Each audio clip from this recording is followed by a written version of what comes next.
झारखंड के संथाल परगना में लगातार आदिवासियों की आबादी घट रही है। जहां पहले यानी कि 1951 में संथाल परगना में 44% आदिवासियों की आबादी रहती थी, लेकिन अब यानी कि 2011 में संथाल परगना में 28% ही आदिवासियों की आबादी है।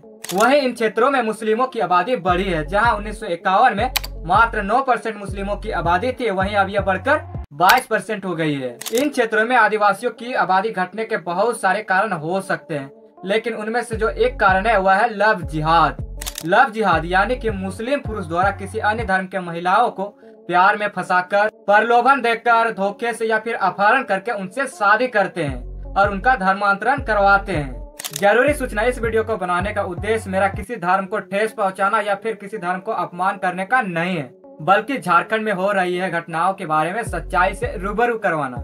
इस वीडियो में जितने भी जानकारी ली गई है वे सभी इंटरनेट से ली गई है। तो चलिए वीडियो को आगे बढ़ाते हैं।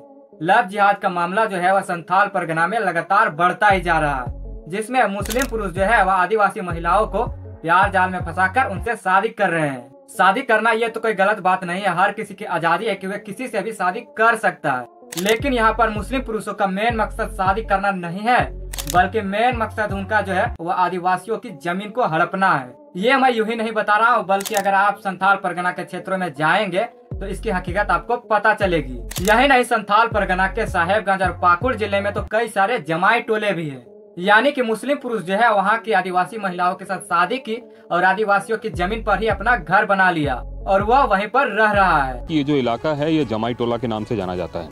जमाई वो लोग जो लोग आदिवासियों की ज़मीन पर या आदिवासियों से शादी करके जो ज़मीन मिला उस पर अपना घर बनाया। इस तरह के जमाई टोले आपको पूरे साहेबगंज और पाकुड़ के कई इलाकों में दिख जाएंगे। वैसे तो हर साल कितने आदिवासी महिलाएं लव जिहाद का शिकार होती है, इसका तो कोई ऑफिशियल डेटा नहीं है, लेकिन अगर आप उन क्षेत्रों में जाएंगे तो आपको कई सारे मामले सुनने को मिलेगा। हाल ही में शिवानी मरांडी बताती है कि नसीम अंसारी नामक व्यक्ति प्रेम जाल में फंसाकर हमसे शादी किया, उसके बाद धर्म परिवर्तन किया और उसके बाद जो है वह मेरा जमीन पर घर भी बनाया, उसके बाद हम ही को छोड़ दिया। और ये भी बताती है कि मेरे 4 बच्चे भी थे, जिनमें से 2 बच्चे मर गए, जबकि 2 बच्चे जो है वह जिंदा है। किससे शादी हुआ था? नसीम अंसारी। कैसे शादी हुआ था? प्रेम प्रसंग में। हाँ। तो क्या हुआ है अब हमसे जमीन मांग रहा है कि अपना घर का जमीन मेरा नाम पर करिए, तब तुमको रखेंगे, नहीं तो हम नहीं रखेंगे तुमको। मंगली पहाड़िया के साथ भी कुछ ऐसा ही घटना हुआ। उनसे भी पहले प्यार किया, उसके बाद झूठे झूठे वादे किए कि अच्छा से रखेंगे तुमको, और उसके बाद जो है वो उसे छोड़ दिया। क्या काम करता था वो? ठेकेदार काम करता है। ठेकेदार? हाँ। फिर क्या बोला आपको, शादी करेंगे? हाँ, बोला शादी करेंगे, तुमको बढ़िया से देखभाल करेंगे। हाँ। बोल के ऐसे शादी करके छोड़ दिया। ऐसा ही घटना जयंती मंडल के साथ भी हुआ है। पहले तो मुस्लिम व्यक्ति जो अपना नाम छिपाकर वे बताने लगा कि हम हिंदू हैं, उसके बाद उसे प्यार में फंसाया और झूठे झूठे वादे किए और उसे भी छोड़ दिया।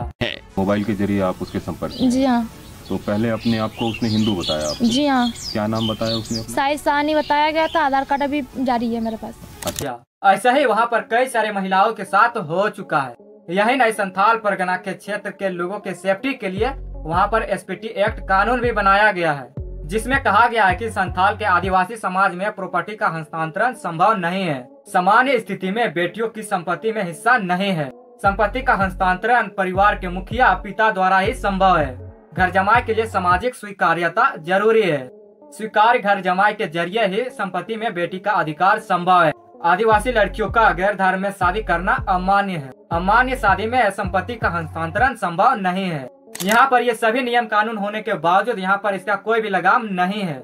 यही नहीं, संथाल परगना के कुछ क्षेत्रों में तो आदिवासियों की जमीन छीनी जा रही है। अपना रियायती जमीन है और ये जमीन में मुसलमान समुदाय ने अपना जबरदस्ती करके इसमें एक घेराबंदी कर रहा है। अब ये लोग भारत के हैं या फिर भारत के बाहर के हैं, ये पता नहीं चल पा रहा है। लोगों का कहना है कि ये लोग जो है वह भारत के नहीं है, बल्कि ये बांग्लादेश के घुसपैठिए हैं, जो कि ये लोग जो है वह यहाँ पर आकर नकली डॉक्यूमेंट बनाकर यहाँ पर रह रहे हैं और यहाँ पर आदिवासी महिलाओं को अपने प्रेम जाल में फंसाकर, उन्हें प्रलोभन देकर, उन्हें से झूठे झूठे वादे कर उन्हें फंसाकर शादी कर रहे हैं और उसके बाद वे जमीनें लूट रहे हैं और बाद में उन्हीं आदिवासी महिलाओं को छोड़ दे रहे हैं। झारखंड के संथाल परगना प्रमंडल के 6 जिले गोड्डा, देवघर, दुमका, जामताड़ा, साहेबगंज और पाकुड़ में सबसे ज्यादा बांग्लादेशी घुसपैठिए जो है वह आए हैं, क्योंकि यही सब जिले जो है वह बांग्लादेश के नजदीक है।